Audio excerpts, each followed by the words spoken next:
Hello and welcome to Supposedly Fun. My name is Greg, and I am here today to do a Friday Reads video where I wrap up the week in reading and talk about the books that I have finished. I finished 3 books this past week and have 2 books ongoing right now. If you would like to skip to the part of the video where I talk about those books, you can do so with the timestamp that will be in the description box down below. The only thing you're going to miss is some gossip about the Booker Prize for next year. We're going to talk about the jury, which was revealed. And I'm also going to quickly point out my t-shirt because I figured we're getting close to Christmas. I need to use up all of my Christmas t-shirts. So I am wearing my B. Arthur Christmas shirt. It says Shady Pines Ma underneath.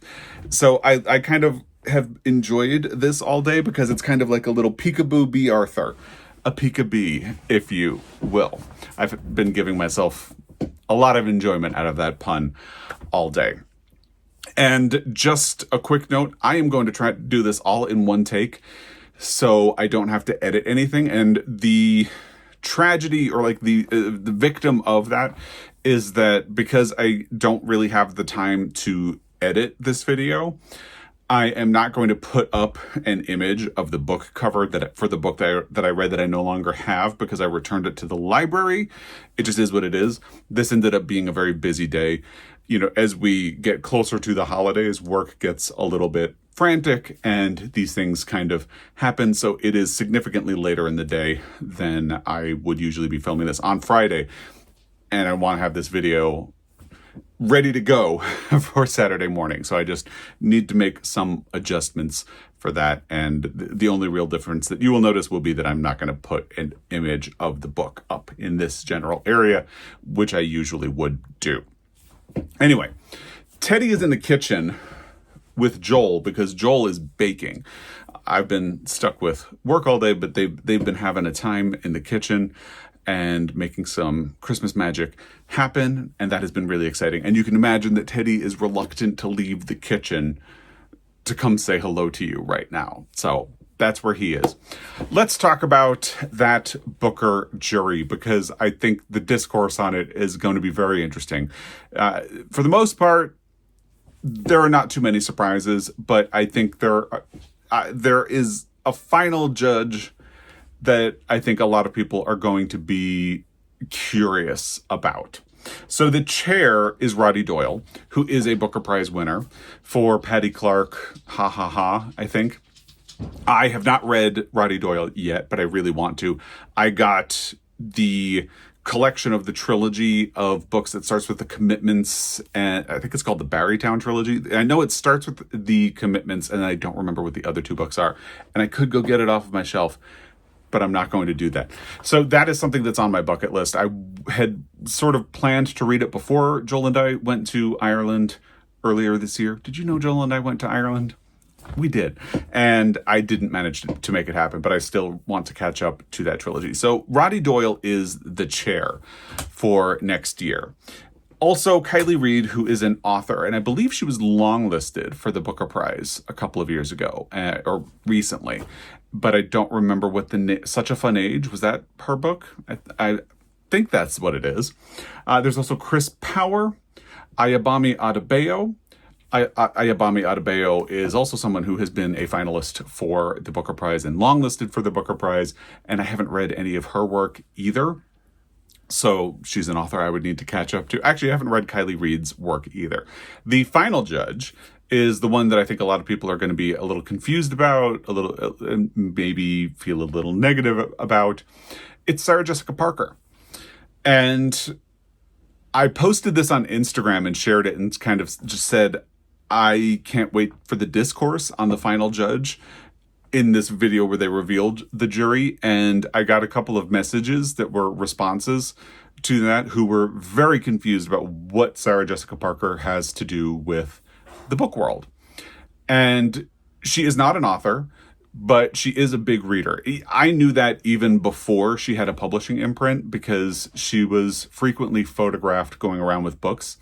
And I don't know how I knew about that, but I just knew that she was someone that the media constantly would share images of during the Sex and the City days. And even after when the Sex and the City movies were coming out. And a lot of the time she was actually carrying a book with her. So I know she's a big reader. And she has had 2 publishing imprints. That is her connection to the publishing world right now. And the significance of her publishing imprints and her impact on the publishing world is this book that is right behind me, and I'm trying to figure out how to point it. A Place for Us by Fatima Farheen Mirza. That was the very first book that was published as part of Sarah Jessica Parker's first imprint for Hogarth, which was called SJP for Hogarth. They only ended up releasing 2 books on that imprint, and then the editor that Sarah Jessica Parker was working with to procure titles left Hogarth. And I can't remember the name of the company that they both landed at, but that is why she ended up leaving Hogarth, because the editor that she worked with and who brought her in to have an imprint left. And they ended up somewhere else, and I don't remember the name of the imprint, and I don't remember what the company is. But A Place for Us by Fatima Farheen Mirza is one of my favorite books that has been published in the last decade. If you have not read this book, I would highly recommend it, especially if, like me, you love books about complicated family dynamics.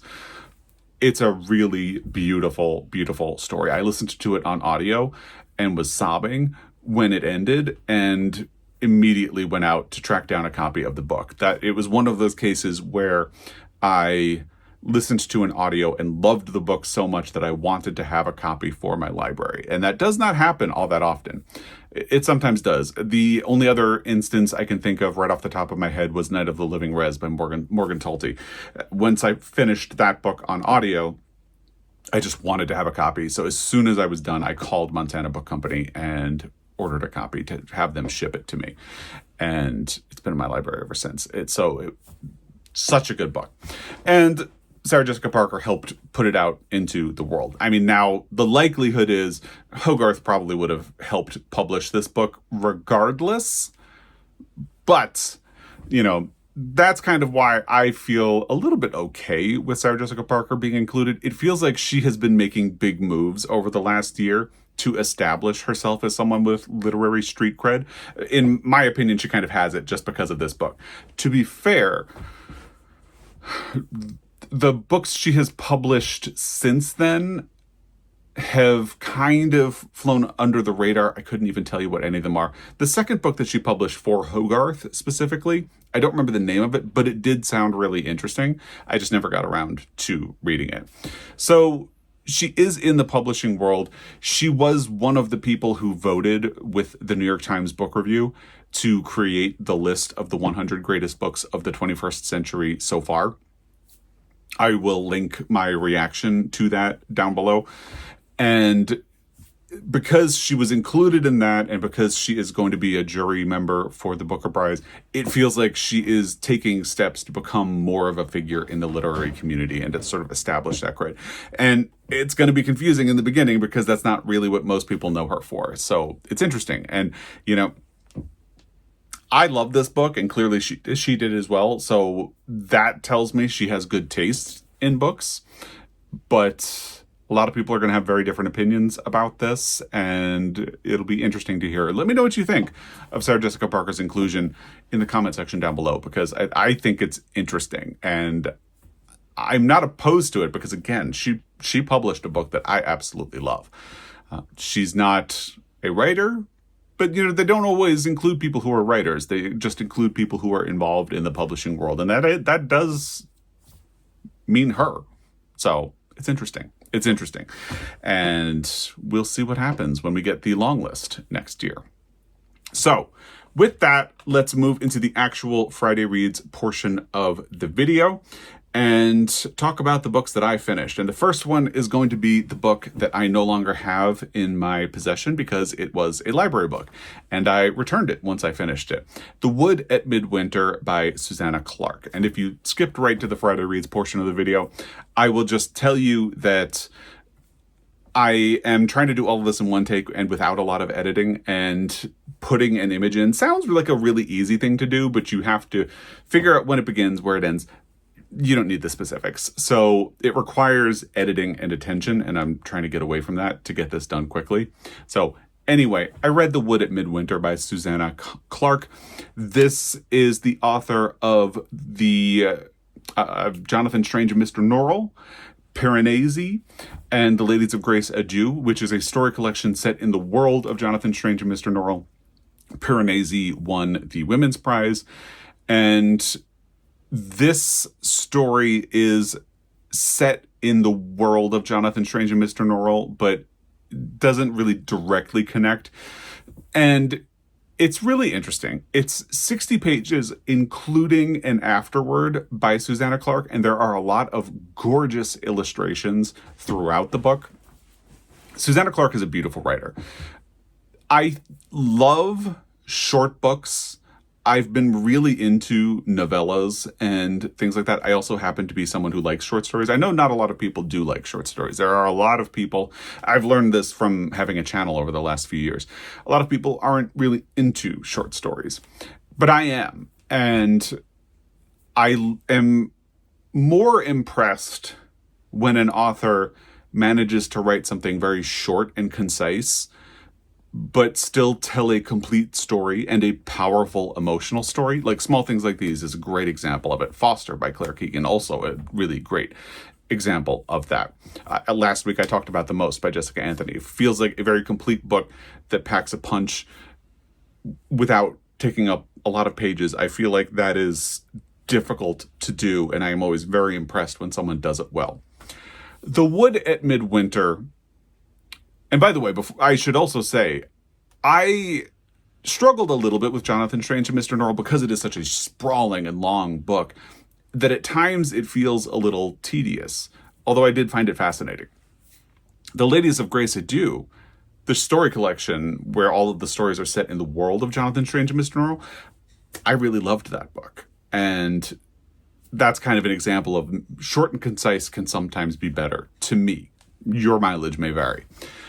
So you would think that I would love The Wood at Midwinter, and I am impressed by it. However, I do think this is a case where the story would have benefited from some fleshing out.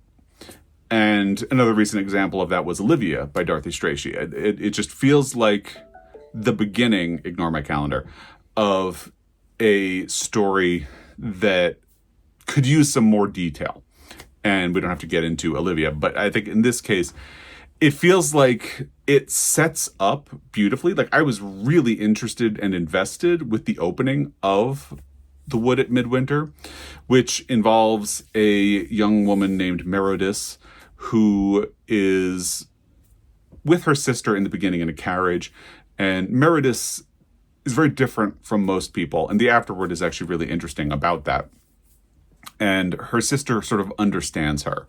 So her sister will fake visits to other people in town or relatives, and she will allow Merodis to sort of sneak into the woods and go off because her parents don't want Merodis to go on adventures. They think it's ungraceful for a woman to be in the woods. They also think it's dangerous, which, you know, hey, back then, fair. Actually, today, fair. You know, the world is a dangerous place for women in a lot of ways, and we could work on fixing that, but that's not what the point of this video is. Anyway, so Merodis wanders off into the woods in midwinter, and she has a lot of animal friends who she is able to communicate with. And the hook for the book is that on this walk in midwinter, she runs into a mysterious cloaked woman, and it sort of changes the direction of her life.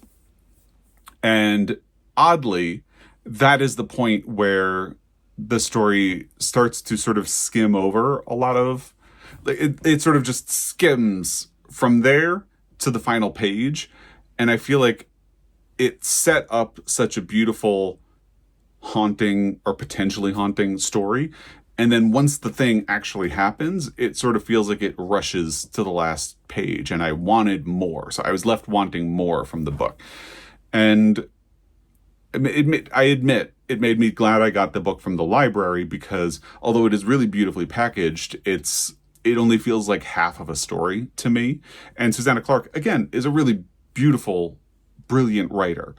But I just feel like I needed more in the second half of the story, and I didn't really get it. I wanted that second half of the book to be as fleshed out as the first half, because it set up such an interesting story, and then it felt a little bit rushed toward the end. So that was the first book that I finished this past week. On audio, I did I Might Be in Trouble by Daniel Aleman, which is a debut book, I believe. It is now in stores, although I got it when it hadn't been released yet, so I have an advanced reader's copy of this book. And this just sounded like something fun and a bit different from what I typically read, or from what I have been reading recently. It's sounded a little bit more of a mystery thriller.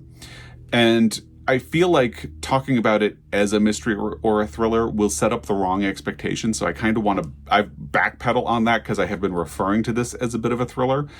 And it's actually a little more slowly paced. And I appreciate that. I don't think something suspenseful or with thriller-ish aspects needs to have a breakneck pace or anything like that. But I do feel like it would sort of set up the wrong expectation for people. So I'm going to backpedal off of that a little bit.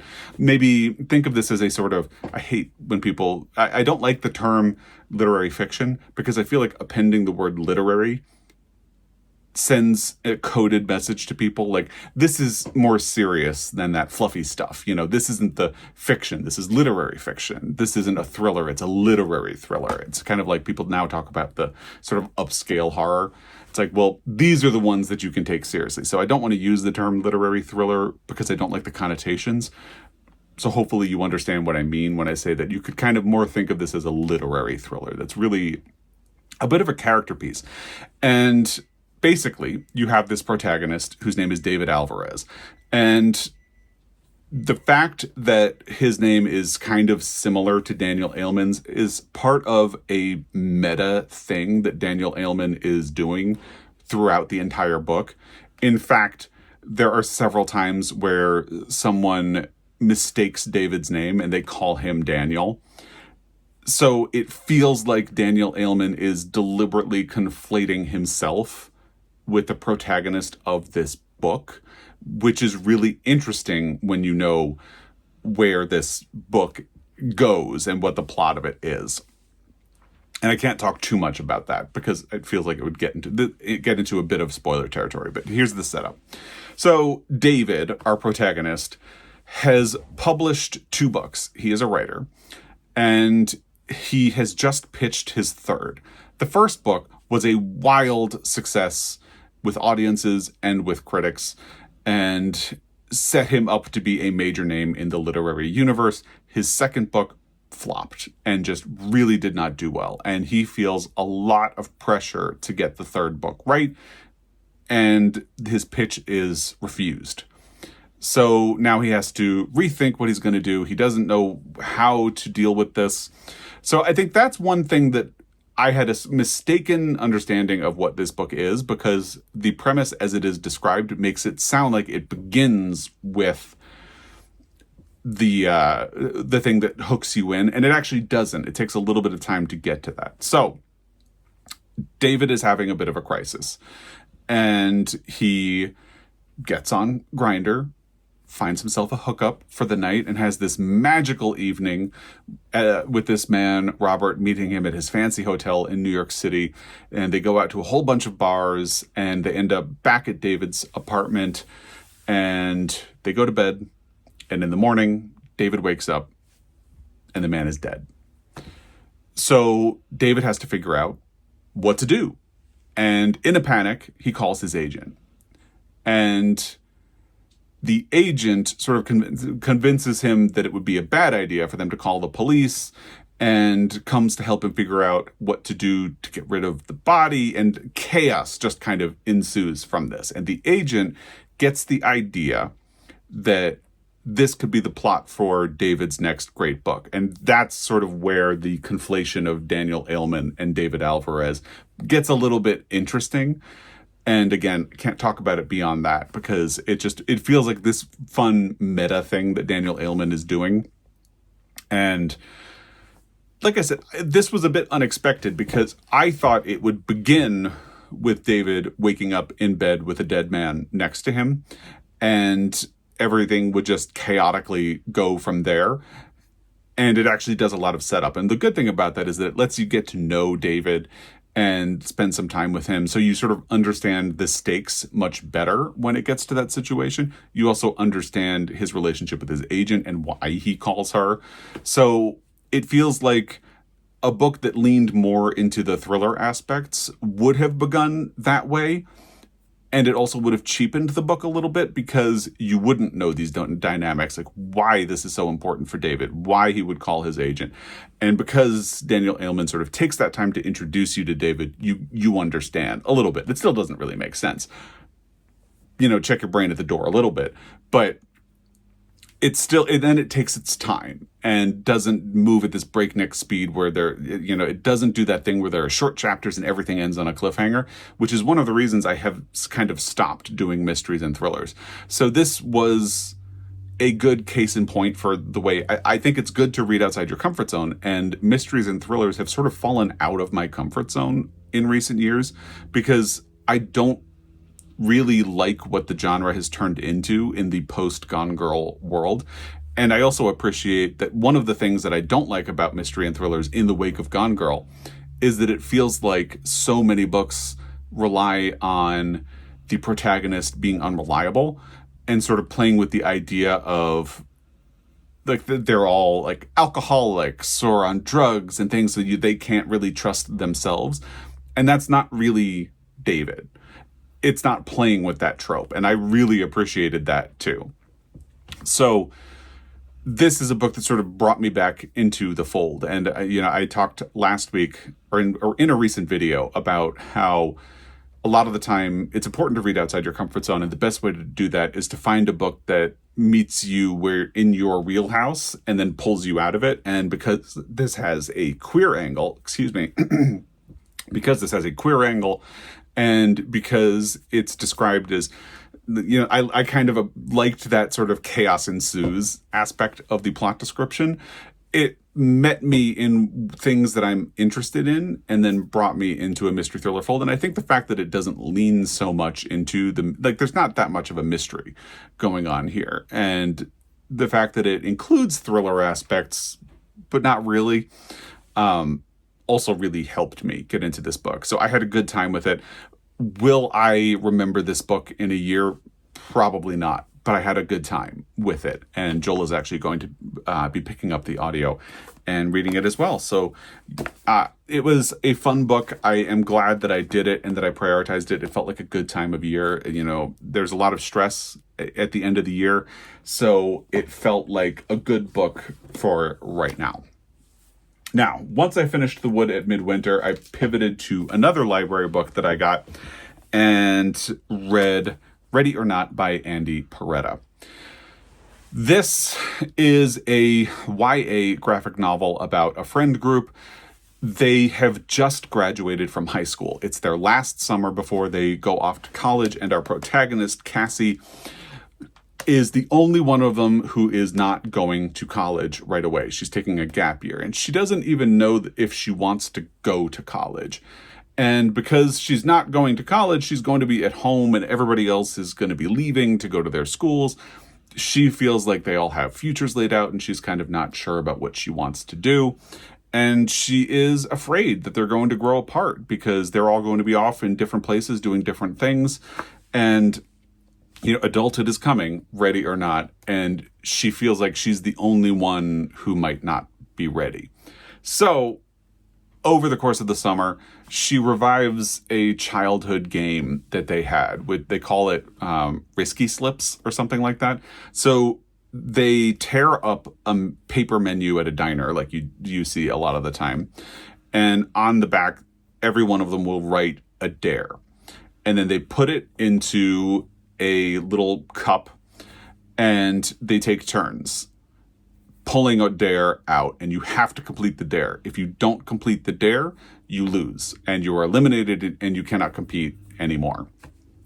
So she revives this game to try to keep her friend group together during the summer because she's going to miss them and she's a little afraid of what's going to happen in the fall. And the way this book had originally come to my attention, I think it was included in a display of queer YA graphic novels and graphic memoirs.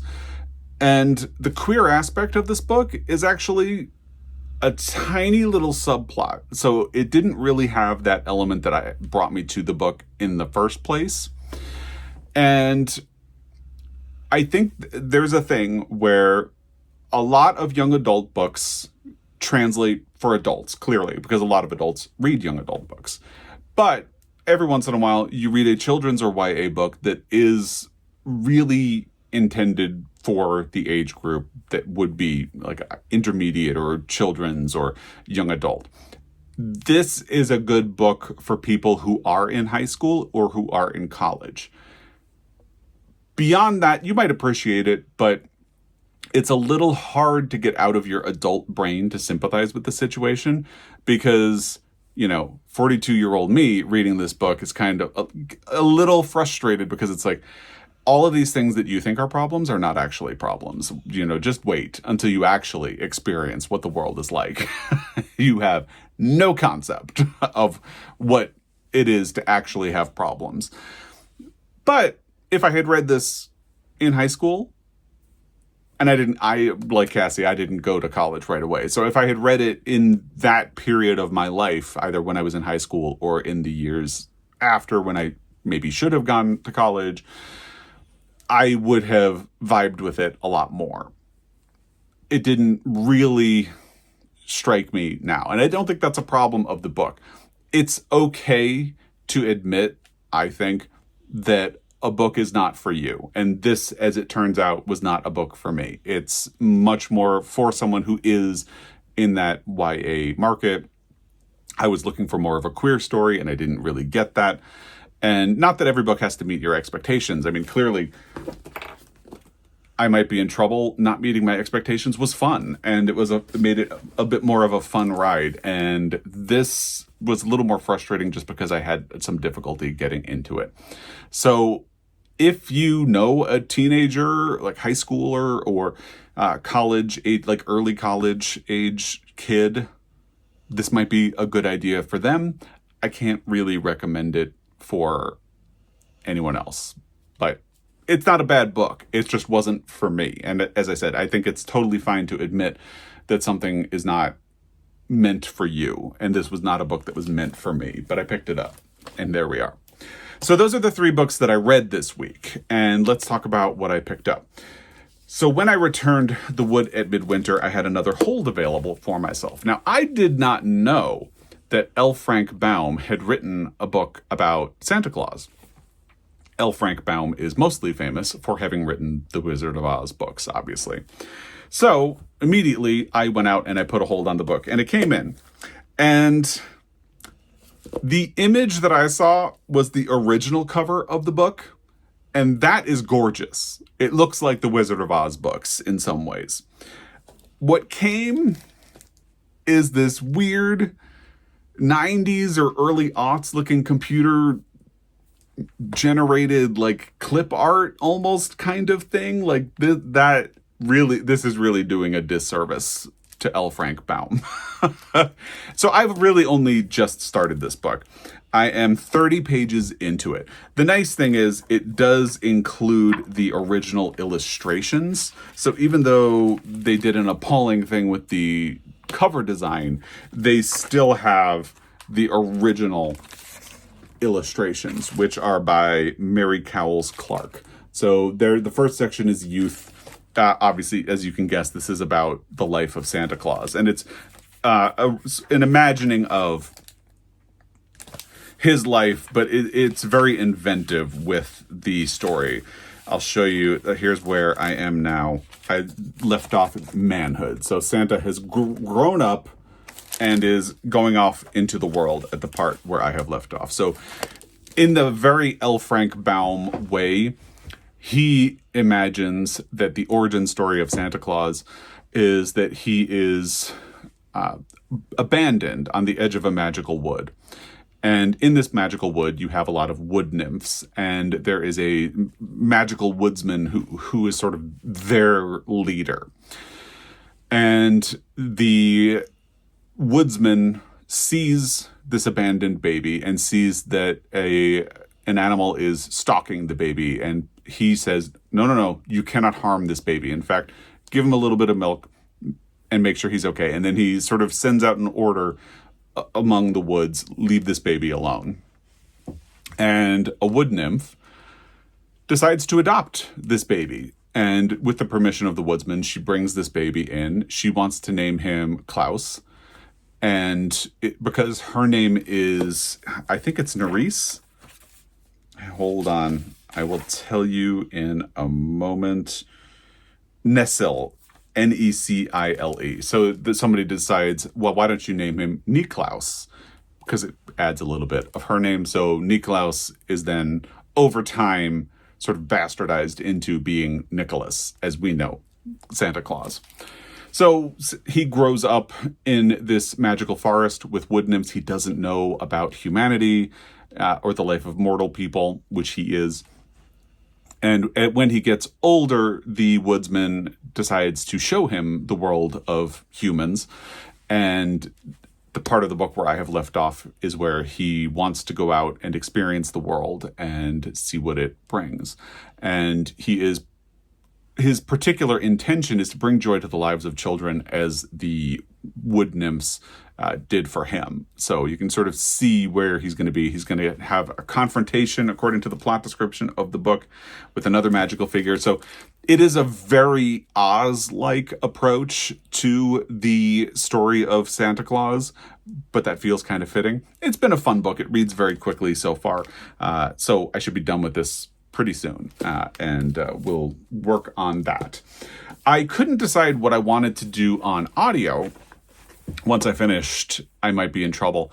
So I browsed on Libby. Libby is a library app. The Montana library where I live uses Libby, so I love it. There is a service called the Queer Liberation Library that will allow you to get an additional library card, and they put queer books out for people who don't have access to them to discover. And I was browsing the audiobooks that were available now on the Queer Liberation Library, and I saw The Sleeping Car Porter by Suzette Mayer. And this is a book that I've been wanting to read since I got it. So I figured, you know what? Why not? Let's jump in, and that's what I did.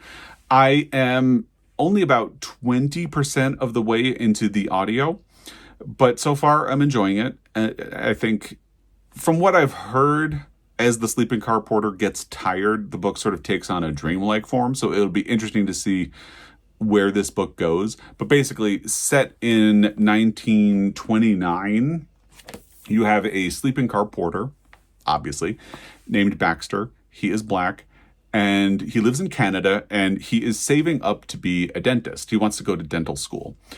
But he is at a point where he has enough demerits that he is in danger of losing his job. And he's only about $100 away from having the tuition for dental school. So he's on this trip across Canada, and a lot of the demerits that he gets are, of course, unfair. Because as a black man, he can be lied about by people who are on the train, or he can just be held accountable for his hair. He's worried about the length of his hair because he's worried that if somebody calls him unruly looking, he's going to get demerits and could be fired. Like, it's minor little details like that could be life affecting for him in very negative ways. So this is what I'm listening to right now. It'll be very interesting to see where it goes. I don't know what I will do when I finish both of those books.